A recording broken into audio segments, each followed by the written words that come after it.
What's poppin', Bimjoes? Hello. I'm the Melon King. And I am Capitan Cantaloupe. Captain Cantaloupe. And welcome back to another Bimjoe episode on the Bimjoe channel.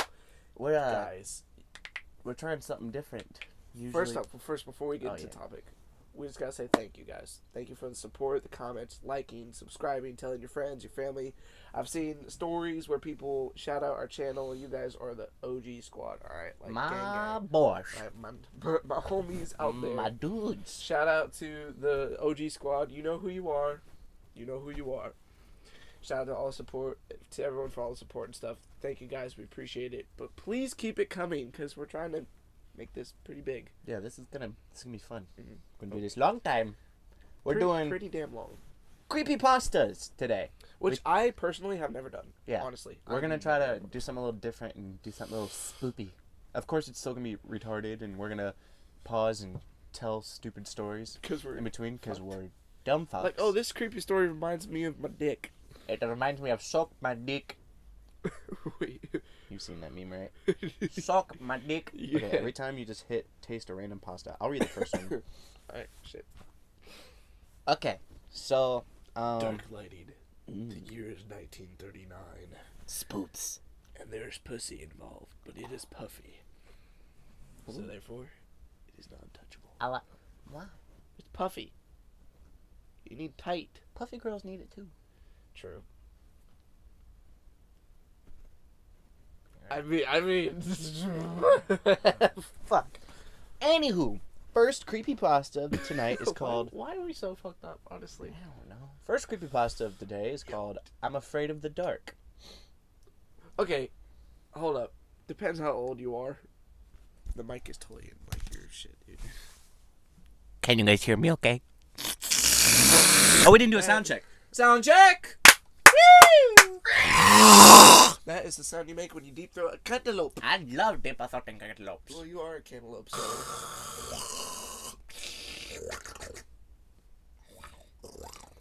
That's the nastiest fucking That's a wet fart sound ever.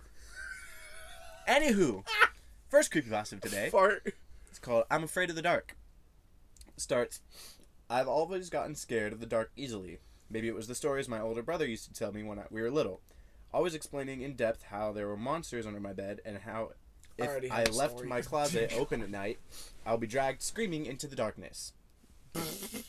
Your brother's a fuck. Me at every party of like, oh no, please! Probably ends up with me having the dick in my butt, but... Continues, looking back now, I can see how foolish I must have looked to my parents, such as peeing in the bed the first time my nightlight had burned out, or the time I had gathered all the pillows in the house to build a fortress, which I then defended with a flashlight and plastic hockey stick. I was always so skittish and terrified of the things that were never there when I awoke. It must have been hell on my parents to have raised such a frightened child. Yeah, Be a the little faggot! A little pussy. A pussy. A daisy puss. A daisy pussy. Daisy pussy. It continues. Perhaps I would have overcome my fear in high school years if not had the admittedly funny antics of my older brother, where he had hidden himself under my bed and convinced several of his friends, my girlfriend included, to hide inside my closet. What a dick. So to make sure the plan came off without a hitch, and to prevent anyone from spoiling the joke, he called my cell phone and told me to meet him at the local gas station to pick up some chips and pop for our zombie movie night. Pop? Sody pop. Some soda. Some bit soda. Some soda. Soda. Definitely not alcohols. Alcoholies. Alcohols. Alcoholies. You're an alcoholic. I said you're an alcoholic. I'm not gonna hold it? You're an alcoholic. What's a holic for a weed? Stoner. You're a stoner. I don't smoke anymore. That was my New Year's resolution. There's no more smoke. Anyway, it continues. It was about an entire hour later that I finally realized he wasn't showing up to the gas station, and it was starting to get dark out. So I grabbed our junk food and started heading home, trying to keep ahead of the long dark shadows that were dragging themselves across the town as the sun began to settle behind the hillside. Luckily, my fear of darkness didn't manage to break my nerves, so I was able to climb the front steps and get inside just as the last bit of light in the sky went dark. But there I was, alone, in a dark house. I dropped the snacks at the door and went fumbling desperately through the house in search of a light switch. Yet every switch I hit did nothing. Ah, fuck. It had been the work of my brother's friend Derek. He had flipped the breakers the moment they had seen me coming jogging towards the house.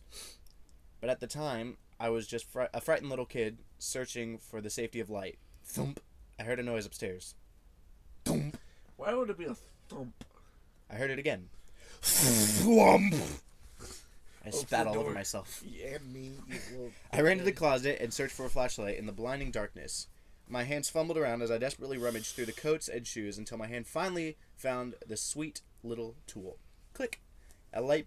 I ignited a beam of light into the house with a single thumb movement, giving me the sense of safety I had so desired. Using my newfound weapon against the darkness, I took a deep breath and made my way towards the stairs. So I proceeded slowly, taking each step one at a time, trying to be as brave as I could, during which it seemed as if an eternity had gone by, until at last I reached the top. When suddenly, all my bravery disappeared, because my door was open. Every other door in the hallway was closed, except for my own. I gripped the flashlight tightly in my fist, as I made my way towards the doorway. Shining my weapon of light into the room, I took several steps into the room. Don't hold your breath on camera, kids. When suddenly, I heard a noise, sending my entire brain into a frenzy of terrified thoughts, causing me to instinctively drop the flashlight and dive into my bed. Only after I had wrapped myself into a ball under my covers did I hear a soft sound coming from my closet. A sound almost like giggling, but stifled under someone's hand. I'm sorry, I can't read apparently. They're fucking in the closet! My name's Chad, I'm 19, I never learned how to fucking read. My name's Chad, I'm fucking your sister. No, what if some random ass dude just like, hi, I'm Chad, I'm fucking your sister. I'm like, you done fucked up, Chadwick, kid. you done fucked up. Hello, my name's Charles. Anyway, continues. But before my brain could translate and process the information, a pair of hands reached up from below and grabbed me. I screamed and attempted to get free, when suddenly I felt the covers around my body become tight. I was pulled, shrieking, onto the floor, upon which time I pissed my pants and started bawling my eyes out. As my brother...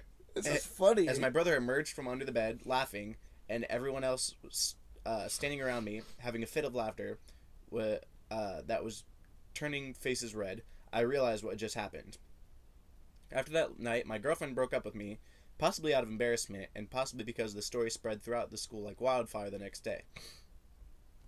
It was the worst time of my life, and it was all because of my brother and my fear of the dark.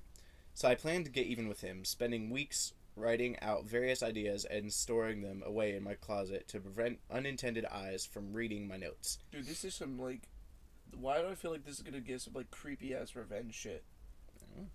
Every night, I'd think of better and better plans, going through at least 200 pages during that time. Jesus Christ, Jesus kid. Christ. Must have been a month. Vendetta. Must have been the month that went by when I was finally ready to get my revenge.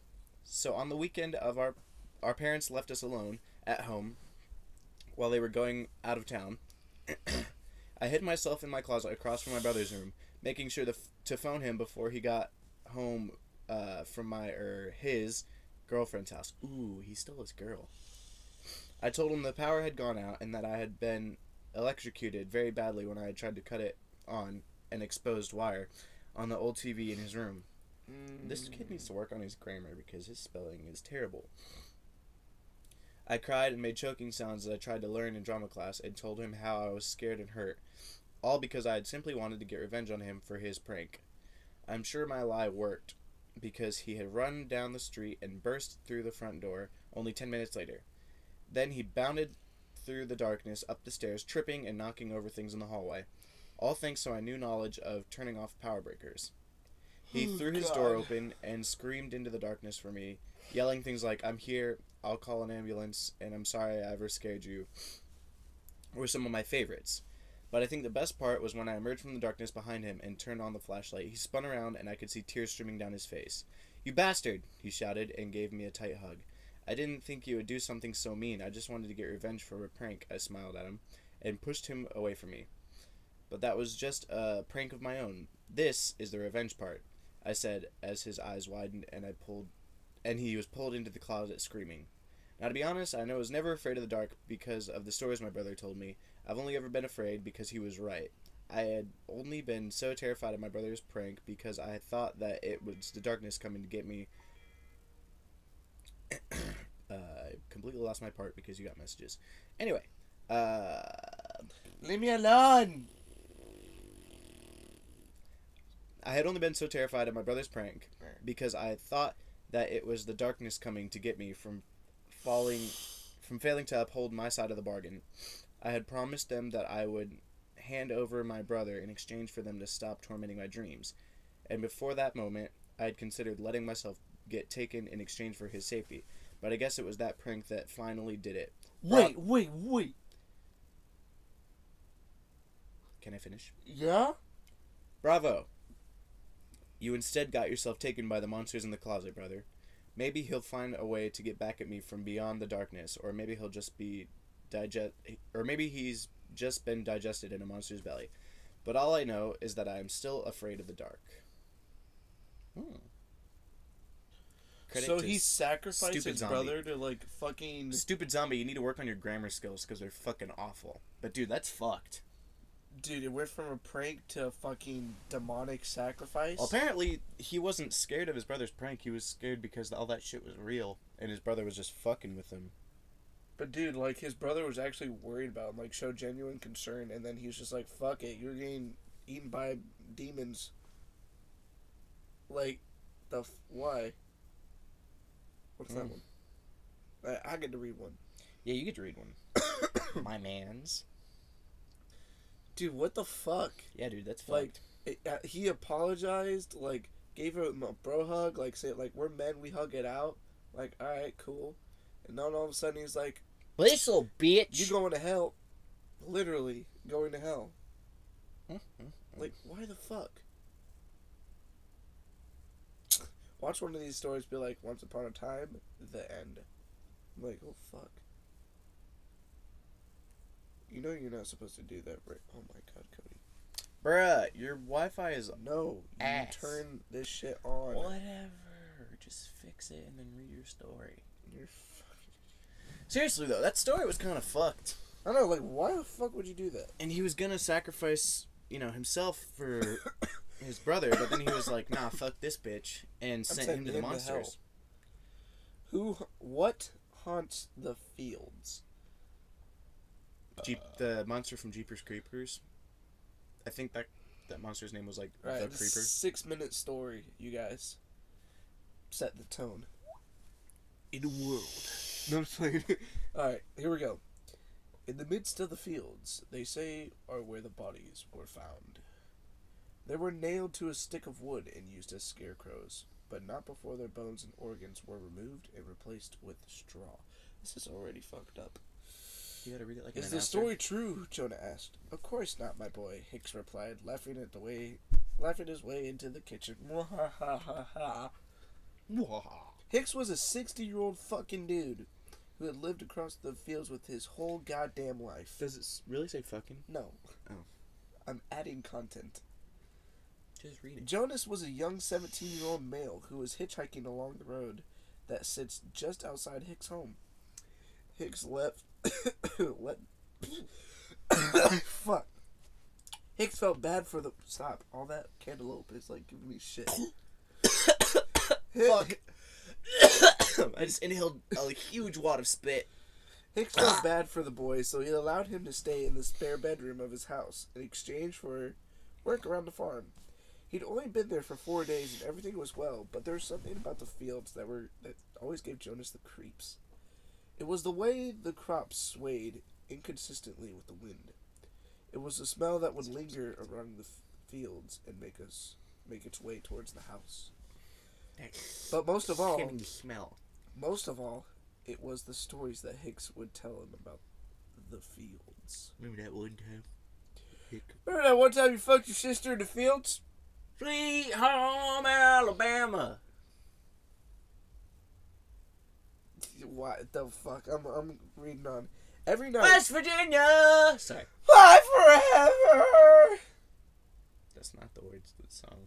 West Virginia. Country mama, take me home. Whatever. Country roads. Every night before he'd go to sleep, Jonas would take a peek at the fields. He'd never see anything other than crows. But one night, he saw something. It was a dick! A large, robust dick that consumed everything in its past. Hold up. Someone is texting me. I have to shut these people up, so 5 seconds. Can you just, like, not add anything to the story and just read it? He didn't see a dick out the window. He saw the creeper from Jeepers Creepers. Oof. Dude, read. Yeah, I read it. That's early. Yeah, we'll live. Okay, sounds good. Alright, continuing the story. He looked out the window and saw. But one night, he saw something else. It fled across the fields and disappeared into the distance. He didn't get a desirable sighting of the thing, and that's what scared him the most. The only thing he saw was a dark shadow. He didn't look away. Even after the thing had already disappeared, he kept his eyes gazed out at the field. This man really just wanted to be taken out the window. Just body snatched. Yes, dude. He thought about what Hicks had told him. Dying is not exactly what people are afraid of. It's the fear of the unknown. Nobody knows what comes after death, so they fear dying in every way possible. In this situation, Jonas was fearing the unknown. If he had gotten a more desirable glimpse of the thing, he'd know what it was. It's the fact that something is out there and he had no idea what it is or what it was. That's what scared him the most. Okay. Yeah, that's kind of creepy. Is it the end?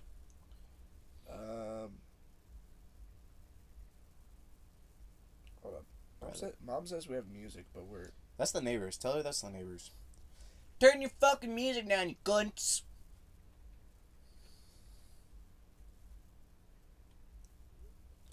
Alright. Okay, continuing the story. Report at... The next morning, Hicks and Jonas both were distressed to find some of the crops in the fields were destroyed. Oh. Dadgummit, you done broke my crops again, you motherfucker. You ever get that when your balls get stuck to your penis and you had to adjust? Moving on! Thinking about what he saw the night before, Jonas was convinced he knew what had destroyed the crops. It was that damn dick again. It was that goddamn crop circle. He informed Hicks about what he saw. It's the damn crows, Hicks said, ignoring that Jonas had told him it's always the damn crows. What'd she say? Oh my gosh. Stop. Just want to lick your lobe. No. Fuck no. Let me just get one good lick. You gay ass motherfucker. I will choke. I'll suck your cantaloupe. I will deep throat you with my fist.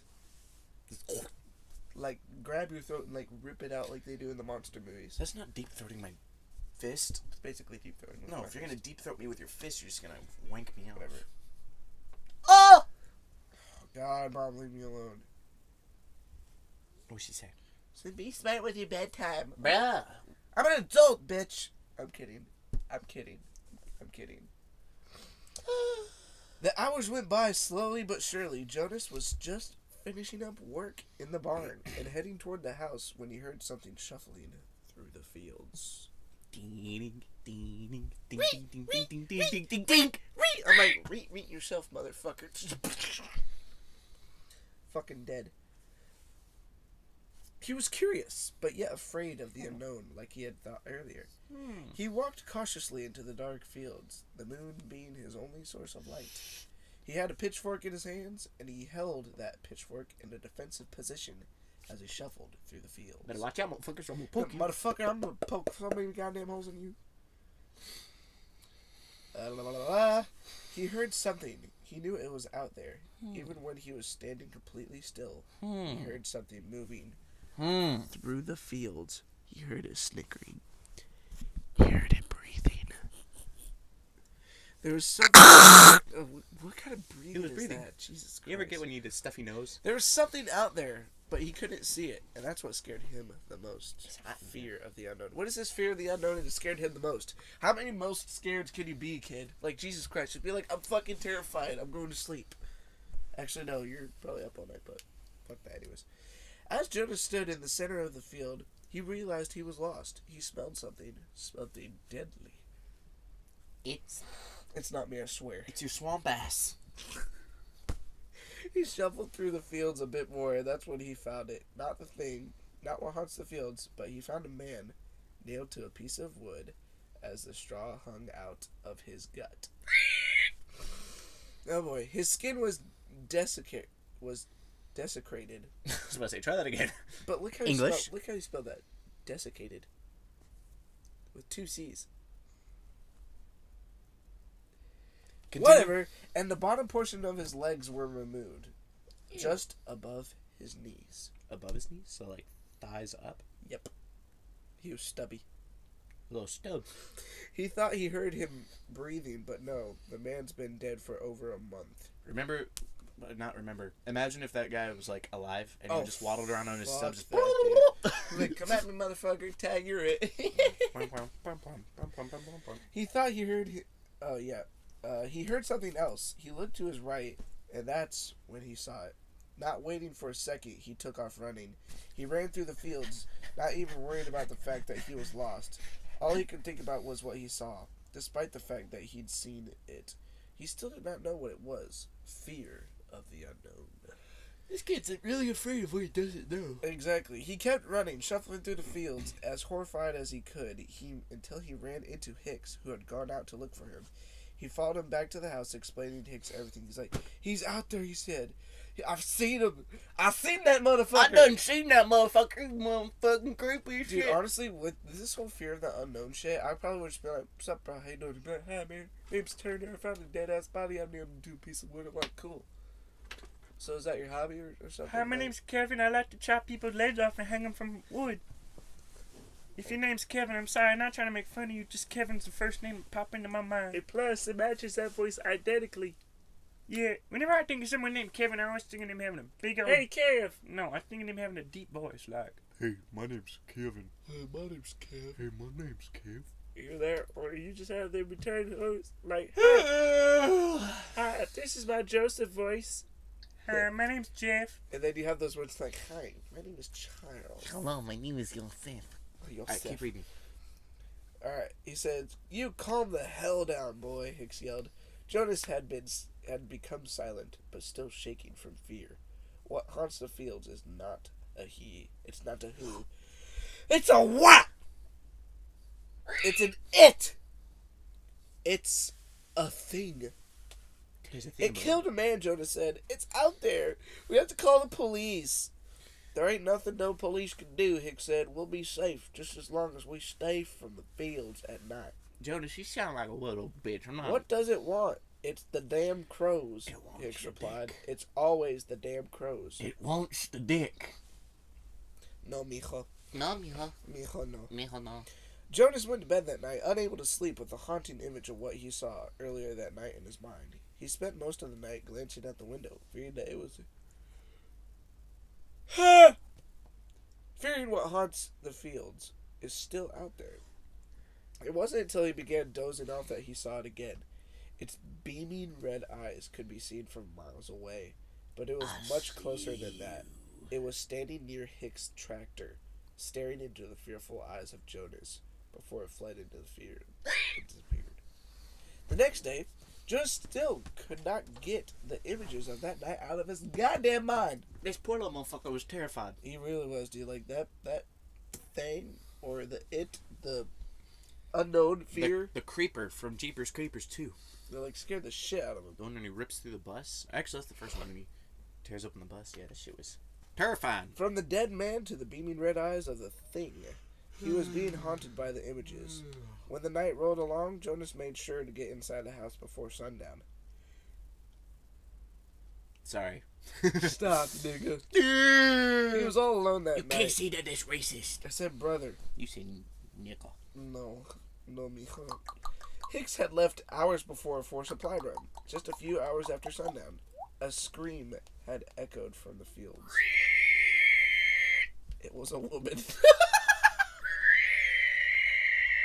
Stop! You're probably killing the mic. There's a dragon in the room.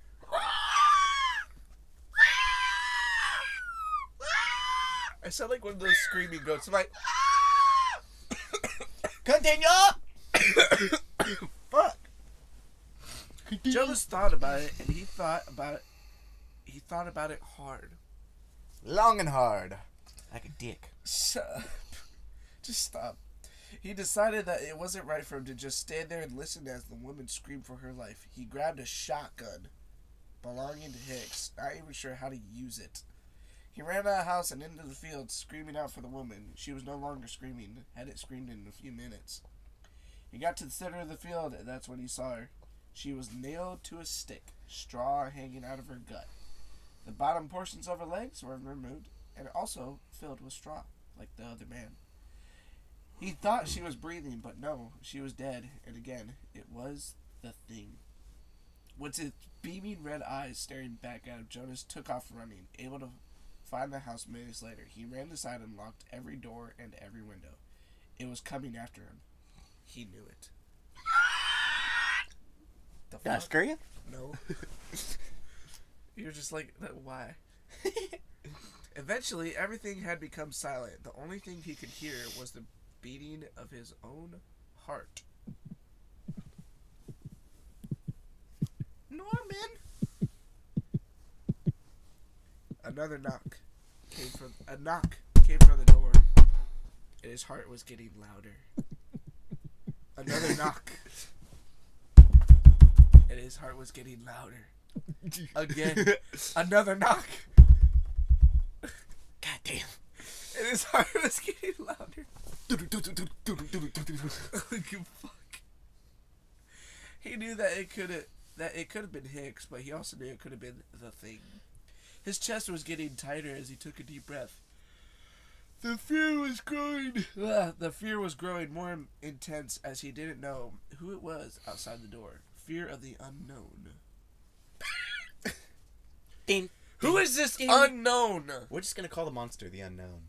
He walked slowly to the door, dragging his feet as he got closer and closer. He looked through the peephole, but all he could see was a bright red eye.